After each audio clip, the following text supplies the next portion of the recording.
fast-track the passage of bills that will help Kenya achieve universal health coverage. The head of state says Kenyans deserve access to the standard of healthcare that their senior leaders enjoy.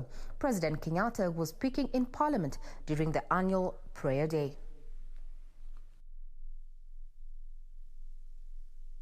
Political differences were pushed aside on Thursday as the country's leadership converged in Parliament for the National Prayer Breakfast.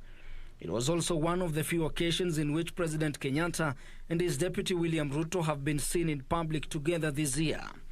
President Kenyatta using the occasion to put the country first, urging lawmakers to pass the National Hospital Insurance Fund Bill 2019. The only message I have to our two speakers, to the leadership of both the Senate and the National Assembly, there are proposals before you. Proposals that will ensure that every Kenyan is able to have access to health insurance. Because health insurance is the basis of us being able to offer universal health care. Please expedite the passage of these bits of legislation. In his address, Deputy President William Ruto acknowledged efforts made by the Ministry of Health in combating the COVID-19 pandemic, saying despite the challenges posed by the pandemic, the country has made significant strides. Had also, even in the midst of this pandemic, we've had positive things. Courtesy of this administration, the President launched the other day the Lamu Port, amongst many other projects that have been undertaken.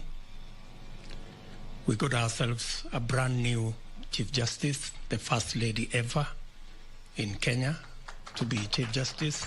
The two leaders have been reading from different scripts in the ongoing push for constitutional review. President Kenyatta choosing to steer clear of the fallout which ensued following the scathing High Court judgment on the BBI. Kenya cannot be changed by any one single person, but us working together. That we need to pull together, to work together, and we need to have hope